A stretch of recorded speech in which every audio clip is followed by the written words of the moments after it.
ਤੇ ਪੰਜਾਬ ਨਗਰ ਨਿਗਮ ਚੋਣਾਂ ਦੇ ਨਤੀਜਿਆਂ ਤੇ ਖੇਤੀਬਾੜੀ ਮੰਤਰੀ ਕੇਂਦਰੀ ਖੇਤੀਬਾੜੀ ਮੰਤਰੀ ਨਰਿੰਦਰ ਤੋਮਰ ਦਾ ਬਿਆਨ ਆਇਆ ਹੈ। दरअसल बीजेपी ਦੀ ਜੋ हार हुई है या जिस तरीके की नमोशी का बीजेपी ਨੂੰ ਇਹਨਾਂ ਚੋਣਾਂ 'ਚ ਸਾਹਮਣਾ करना ਪਿਆ है, उस बारे सवाल नरिंਦਰ ਤੋਮਰ ਨੂੰ ਪੁੱਛਿਆ ਗਿਆ ਸੀ ਤਾਂ ਉਹਨਾਂ ਕਿਹਾ ਕਿ ਗੱਠਜੋੜ ਟੁੱਟਣ ਨਾਲ ਭਾਜਪਾ ਨੂੰ ਨੁਕਸਾਨ ਹੋਇਆ ਹੈ। यानी नरिंਦਰ ਤੋਮਰ ਨੇ ਇਹ ਮੰਨਿਆ ਹੈ कि अकाली दल नाल गठजोड़ टुटन का इन्हां चोणां 'ਚ भाजपा ਨੂੰ ਨੁਕਸਾਨ ਹੋਇਆ है। उन्होंने कहा है कि ਅੱਡ-ਅੱਡ ਅਸੀਂ ਚੋਣਾਂ लड़ियां, इस करके सानू नुकसान होया।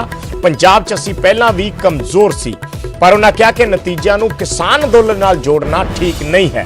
सो केंद्रीय खेतीबाड़ी मंत्री नरिंਦਰ ਤੋਮਰ ने यह मन्निया है कि अकाली दल नालों ਵੱਖ होण दा उन्हां ਨੂੰ इन्हां चोणां दे विच नुकसान होया है। उन्होंने यह भी कहा कि बीजेपी पंजाब 'ਚ ਪਹਿਲਾਂ ही कमजोर सी, सो इस करके इन्हां नतीजों ਨੂੰ किसान अंदोलन नाल ना जोड़िया जावे, गठजोड़ नालों अलग होण दा उन्हां ਨੂੰ नुकसान होया है। नरिंਦਰ ਤੋਮਰ ਦਾ ਇਹ ਬਿਆਨ आया है अज जदों उन्हां ਨੂੰ सवाल पूछा गया सी।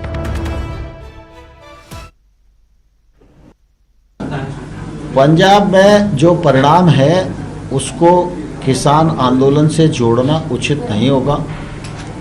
पंजाब में हम कमजोरी थे, अकाली दल के साथ हमारा समझौता था, इस बार वो भी अलग लड़े, हम भी अलग लड़े, इसका नुकसान हमें हुआ।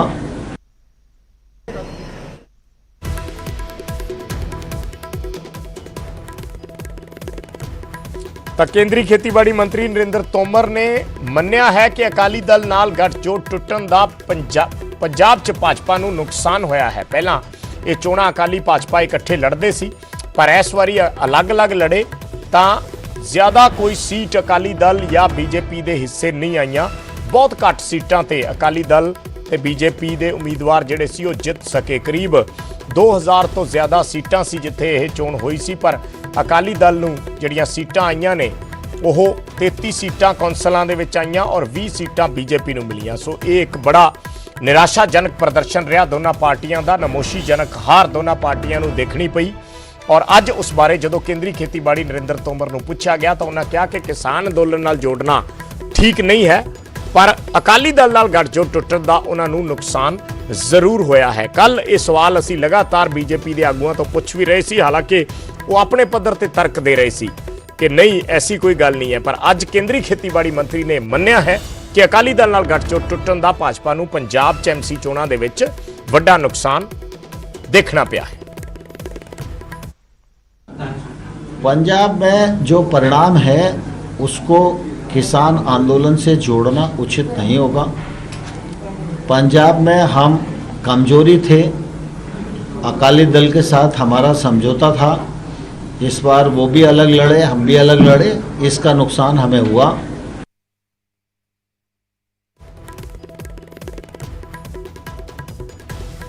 सो केंद्रीय खेतीबाड़ी मंत्री जिस तरीके नाल कह रहे हैं कि अलग लड़न का नुकसान उन्होंने होया है,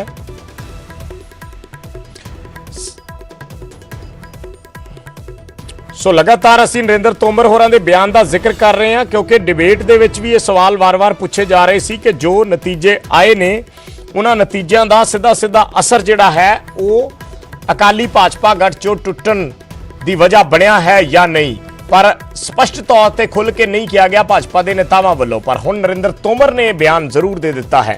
हालांकि नरिंਦਰ ਤੋਮਰ ये कह के बचा करते जरूर नजर आए ने कि किसान अंदोलन का इन्हां चोणां ते असर नहीं पिया। उन्होंने गठजोड़ का जिक्र किया पर किसान अंदोलन के असर तो इनकार किया।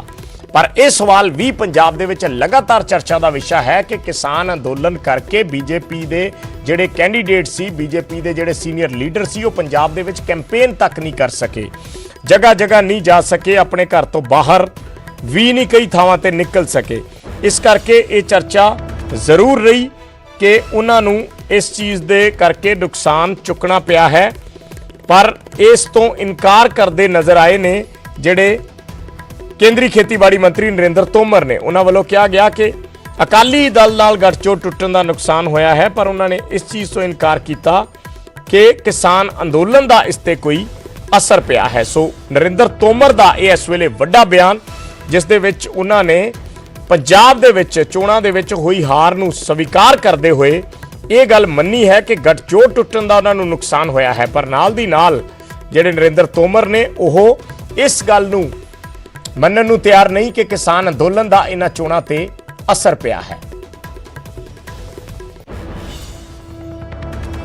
ਸੋ ਨਰਿੰਦਰ ਤੋਮਰ ਨੇ ਕਿਹਾ ਕਿ ਪੰਜਾਬ 'ਚ ਬੀਜੇਪੀ ਪਹਿਲਾਂ ਵੀ ਕਮਜ਼ੋਰ ਸੀ। ਸੋ ਇਹਨਾਂ ਚੋਣਾਂ ਦੇ ਵਿੱਚ ਇਹਨਾਂ ਨਤੀਜਿਆਂ ਨੂੰ ਕਿਸਾਨ ਅੰਦੋਲਨ ਦੇ ਨਾਲ ਜੋੜਨਾ ਠੀਕ ਨਹੀਂ, ਕਿਉਂਕਿ ਉਹ ਅਕਾਲੀ ਦਲ ਨਾਲ ਮਿਲ ਕੇ ਚੋਣ ਲੜਦੇ ਸੀ। ਇਸ ਕਰਕੇ ਉਹਨਾਂ ਨੇ, ਕਿਉਂਕਿ ਇਸ ਵਾਰੀ ਅੱਡੋ ਅੱਡ ਲੜੀਆਂ ਨੇ ਦੋਨੇ ਪਾਰਟੀਆਂ, ਸੋ ਉਸ ਦਾ ਅਸਰ ਜ਼ਰੂਰ ਦੇਖਣ ਨੂੰ ਮਿਲਿਆ ਹੈ। ਸੋ ਕੇਂਦਰੀ ਖੇਤੀਬਾੜੀ ਮੰਤਰੀ ਦਾ ਇਹ ਵੱਡਾ ਬਿਆਨ। ਤੇ ਉਧਰ ਪੰਜਾਬ 'ਚ 7 ਨਿਗਮਾਂ ਤੋਂ ਬਾਅਦ ਹੁਣ ਮੋਹਾਲੀ ਨਗਰ ਨਿਗਮ 'ਚ ਵੀ ਇੱਕ ਤਰਫਾ ਜਿੱਤ ਹਾਸਲ ਕਰਕੇ, ਪਹਿਲਾਂ 6 ਨਗਰ ਨਿਗਮਾਂ ਜਿੱਤੀਆਂ ਸੀ। ਮੋਗਾ ਜਿਹੜੀ ਹੈ, ਮੋਗਾ ਵੀ ਅੱਜ ਕਾਂਗਰਸ ਦੀ ਝੋਲੀ ਚਾਪ ਗਈ ਹੈ, ਕਿਉਂਕਿ 9 ਜਿਹੜੇ ਆਜ਼ਾਦ ਸੀ ਉਹਨਾਂ ਨੇ ਕਾਂਗਰਸ ਦੀ ਸਪੋਰਟ ਕਰ ਦਿੱਤੀ ਹੈ। ਸੋ 7 ਉਹਦੇ ਹਿੱਸੇ ਆ ਚੁੱਕੀਆਂ ਨੇ ਔਰ 8ਵੀਂ ਅੱਜ ਮੋਹਾਲੀ ਦੇ ਵਿੱਚ ਵੀ ਕਾਂਗਰਸ ਨੇ ਜਿੱਤ ਦਰਜ ਕੀਤੀ ਹੈ। ਦਿਲਚਸਪ ਗੱਲ ਇਹ ਹੈ ਕਿ ਸ਼੍ਰੋਮਣੀ ਅਕਾਲੀ ਦਲ ਤੇ ਭਾਰਤੀ ਜਨਤਾ ਪਾਰਟੀ ਮੋਹਾਲੀ ਨਗਰ ਨਿਗਮ ਦੇ ਵਿੱਚ 50 ਸੀਟਾਂ ਸੀ, ਉੱਥੇ ਆਪਣਾ ਖਾਤਾ ਤੱਕ ਨਹੀਂ ਖੋਲ ਸਕੇ, ਜਦਕਿ ਆਜ਼ਾਦ ਗਰੁੱਪ ਦੇ 11 ਤੇ 2 ਹੋਰ ਆਜ਼ਾਦ ਉਮੀਦਵਾਰਾਂ ਨੇ ਜਿੱਤ ਹਾਸਲ ਕੀਤੀ ਹੈ। ਰਿਪੋਰਟ ਦਿਖਾਉਂਦੇ ਹਾਂ।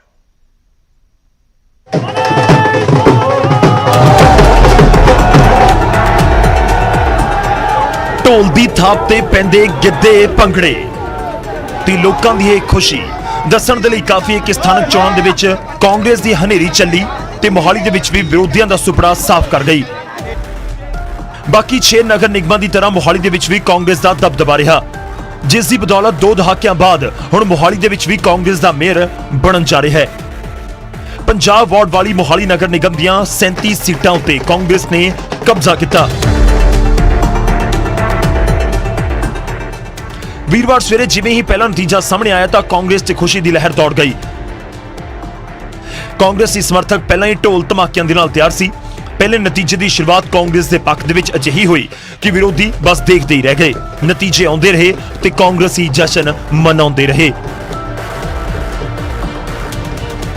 ਸਭ ਤੋਂ ਵੱਡਾ ਕ੍ਰੈਡਿਟ ਤਾਂ ਸਾਡੇ ਸੂਬੇ ਦੇ ਮੁੱਖ ਮੰਤਰੀ ਕੈਪਟਨ ਅਮਰਿੰਦਰ ਸਿੰਘ ਨੂੰ ਜਾਂਦਾ ਹੈ, ਜਿਨ੍ਹਾਂ ਨੇ ਪਹਿਲਾਂ ਸਾਨੂੰ ਟਿਕਟਾਂ ਦੇ ਕੇ MLA ਬਣਾਇਆ ਤੇ ਵਜ਼ੀਰ ਬਣਾਇਆ, ਪਰ ਫਿਰ ਉਸ ਤੋਂ ਬਾਅਦ ਅਸੀਂ ਆਪਣੇ ਸਮੁੱਚੇ ਇਸ ਹਲਕੇ ਦੀ ਜੋ ਸੇਵਾ ਕੀਤੀ ਹੈ, ਜੋ ਵਿਕਾਸ ਕੀਤਾ ਹੈ, ਉਹਦੇ ਨਾਂ ਤੇ ਲੋਕਾਂ ਨੇ ਮੋਹਰ ਲਾਈ ਹੈ। ਇਸ ਲਈ ਅੱਜ ਕਾਂਗਰਸ ਪਾਰਟੀ ਦੀ ਜੋ ਪੰਜਾਬ 'ਚ ਹੁੰਝਾ ਫਿਰ ਜਿੱਤ ਹੋਈ ਹੈ, ਉਹਦਾ ਵੀ ਸਾਰਾ ਕ੍ਰੈਡਿਟ ਸੂਬੇ ਦੇ ਮੁੱਖ ਮੰਤਰੀ ਸਾਹਿਬ ਨੂੰ ਜਾਂਦਾ ਹੈ। ਔਰ ਮੈਂ ਤੁਹਾਨੂੰ ਗੱਲ ਕਹਿਣੀ ਚਾਹੁੰਦਾ ਕਿ ਵੀ ਮੈਂ ਸਭ ਤੋਂ ਪਹਿਲਾਂ ਮੋਹਾਲੀ ਨਿਵਾਸੀਆਂ ਦਾ, ਸਾਰਿਆਂ ਦਾ, ਜਿਹਨੇ ਸਾਨੂੰ ਵੋਟ ਪਾਈ ਜਾਂ ਨਾ ਪਾਈ, ਉਹਨਾਂ ਦਾ ਵੀ ਧੰਨਵਾਦ ਕਰਨਾ ਚਾਹੁੰਦਾ। ਬਾਕੀ 7 ਨਿਗਮਾਂ ਦੇ ਮੁਕਾਬਲੇ ਮੋਹਾਲੀ ਦੇ ਵਿੱਚ ਨਤੀਜੇ ਸਭ ਤੋਂ ਵੱਧ ਹੈਰਾਨੀਜਨਕ ਰਹੇ। ਕਾਂਗਰਸ ਨੇ ਧਮਾਕੇਦਾਰ ਜਿੱਤ ਦੇ ਨਾਲ ਨਾ ਸਿਰਫ 37 ਸੀਟਾਂ ਜਿੱਤੀਆਂ, ਬਲਕਿ ਲੰਬੇ ਅਰਸੇ ਬਾਅਦ ਮੋਹਾਲੀ ਨਗਰ ਨਿਗਮ ਦੇ ਵਿੱਚ ਵਾਪਸੀ ਵੀ ਕੀਤੀ। ਉੱਥੇ ਅਕਾਲੀ ਦਲ ਸਣੇ ਬੀਜੇਪੀ ਦੇ ਲਈ ਨਤੀਜੇ ਬੇहद ਨਮੋਸ਼ੀਜਨਕ ਰਹੇ। ਗਠਜੋੜ ਟੁੱਟਣ ਕਾਰਨ ਵੱਖ-ਵੱਖ ਚੋਣਾਂ ਲੜ ਰਹੇ ਅਕਾਲੀ ਦਲ ਤੇ ਬੀਜੇਪੀ ਦਾ ਖਾਤਾ ਤੱਕ ਨਹੀਂ ਖੁੱਲਿਆ, ਜਦੋਂ ਕਿ ਅਕਾਲੀ ਦਲ ਤੋਂ ਬਾਹਰ ਕੀਤੇ ਗਏ ਸਾਬਕਾ ਮੇਅਰ ਕੁਲਵੰਤ ਸਿੰਘ ਦੇ ਆਜ਼ਾਦ ਗਰੁੱਪ ਨੇ 9 ਸੀਟਾਂ ਜ਼ਰੂਰ ਹਾਸਲ ਕਰ ਲਈਆਂ। ਇਸੇ ਤਰ੍ਹਾਂ 4 ਸੀਟਾਂ ਉੱਤੇ ਆਜ਼ਾਦ ਉਮੀਦਵਾਰ ਜੇਤੂ ਰਹੇ। ਪੰਜਾਬ ਦੀਆਂ 8 ਨਗਰ ਨਿਗਮ ਚੋਣਾਂ ਦੇ ਵਿੱਚ ਕਾਂਗਰਸ ਨੇ ਪਹਿਲਾਂ ਹੀ ਅਬੋਹਰ, ਬਟਾਲਾ, ਕਪੂਰਥਲਾ, ਹੁਸ਼ਿਆਰਪੁਰ, ਪਠਾਨਕੋਟ ਤੇ ਬਠਿੰਡਾ ਦੇ ਉੱਤੇ ਕਬਜ਼ਾ ਕੀਤਾ ਸੀ। ਹਾਲਾਂਕਿ ਮੋਗਾ ਦੇ ਵਿੱਚ ਕਾਂਗਰਸ ਸਭ ਤੋਂ ਵੱਡੀ ਪਾਰਟੀ ਰਹੀ, ਪਰ ਸਪਸ਼ਟ ਬਹੁਮਤ ਨਹੀਂ ਹੈ। ਪਰ ਮੋਹਾਲੀ ਦੇ ਨਤੀਜਿਆਂ 'ਚ ਜਿੱਥੇ ਕਾਂਗਰਸ ਦੀ ਬੱਲੇ-ਬੱਲੇ ਹੈ, ਉੱਥੇ ਅਕਾਲੀ ਦਲ ਦੇ ਲਈ ਤਾਂ ਕਿਸੇ ਸਦਮੇ ਤੋਂ ਘੱਟ ਨਹੀਂ। ਬੁਰੀ ਤਰ੍ਹਾਂ ਮੋਹਾਲੀ ਨਿਗਮ ਹਾਰਨ ਤੋਂ ਬਾਅਦ ਅਕਾਲੀ ਦਲ ਨੂੰ ਆਪਣੀਆਂ ਕਮੀਆਂ ਵੀ ਮਹਿਸੂਸ ਹੋ ਰਹੀਆਂ ਨੇ। ਸ਼ੁਰੂ ਦੇ ਵਿੱਚ ਮੀਡੀਆ ਦੇ ਵਿੱਚ ਤੇ ਸਾਡੇ ਵਿਰੋਧੀ ਤੇ ਖਾਸ ਕਰਕੇ ਕੁਲਵੰਤ ਧੜਾ ਇੱਕੋ ਗੱਲ ਕਹਿੰਦੇ ਸੀ ਕਿ ਇਹਨਾਂ ਤੋਂ ਤਾਂ ਸ਼ਾਇਦ ਕੈਂਡੀਡੇਟ ਵੀ ਨਾ ਖੜੇ ਹੋਣ। ਮੈਂ ਧੰਨਵਾਦ ਕਰੂੰਗਾ ਸ਼੍ਰੋਮਣੀ ਅਕਾਲੀ ਦਲ ਦੇ ਸਮੂਹ ਵਰਕਰਾਂ ਦਾ, ਜਿਨ੍ਹਾਂ ਨੇ ਸ਼੍ਰੋਮਣੀ ਅਕਾਲੀ ਦਲ ਦਾ ਚੋਣ ਨਿਸ਼ਾਨ ਤੱਕੜੀ ਘਰ ਪਹੁੰਚਾਇਆ ਔਰ ਸਾਰੇ ਥਾਂ ਤੇ ਕੈਂਡੀਡੇਟ ਵੀ ਖੜੇ ਕੀਤੇ। ਇਹ ਵੱਖਰੀ ਗੱਲ ਹੈ ਕਿ ਅਸੀਂ ਇਲੈਕਸ਼ਨ ਜਿੱਤਣ ਦੇ ਵਿੱਚ ਕਾਮਯਾਬ ਨਹੀਂ ਹੋ ਸਕੇ। ਤੇ ਇੱਕ ਛੋਟਾ ਜਿਹਾ ਕਮਰਸ਼ੀਅਲ ਬ੍ਰੇਕ, ਜਲਦ ਹਾਜ਼ਰ ਹੋਣੇ ਆ।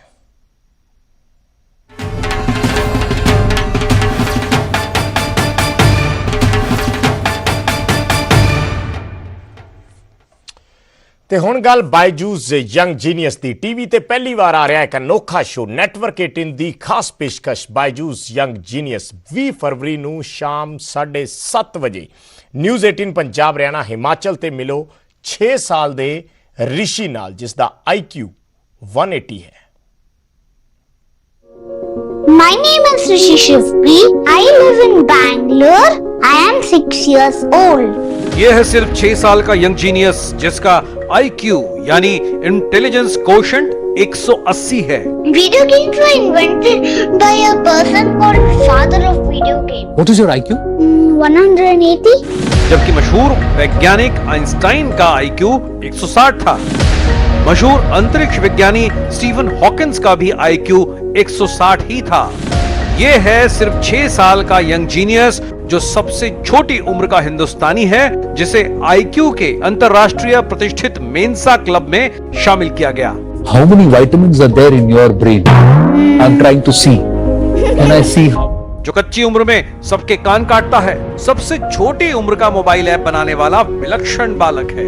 Who's smarter, you or your mama? I don't. What is your IQ? 180. What is your mama's IQ? 181. That is Maska. Network 18 पर एक अनोखा शो दंग करने वाले बंगलुरु के ऋषि शिव प्रसन्ना के साथ। I learned coding when I was 5 years old. That's just 1 year ago. Yes. गुरुदेव ऋषि शिव प्रसन्ना, जय हो, जय हो। वो 6 बरस का चाचा चौधरी है, जिसने 2 साल की उम्र से ही पढ़ना शुरू कर दिया। 5 साल का होते होते हैरी पॉटर की पूरी सीरीज खत्म कर दी। You like Harry Potter? Yes. How many books are there? 7. 7. Yes. How long did you take to read all the books? First time I read 3 months. Second time I read 3 days. 3 days. Yes. और तो और learn vitamins with Harry Potter नाम से किताब ही लिख दी। You actually written a book. Yes. What have you written? Learn vitamins with Harry Potter. वो 4 साल 11 महीने की उम्र में ही 180 IQ के साथ मेंसा इंटरनेशनल की लिस्ट में शामिल हो चुका था। I want to become a scientist who helps needy people and helps protect Mother Earth. आ रहा है ये यंग जीनियस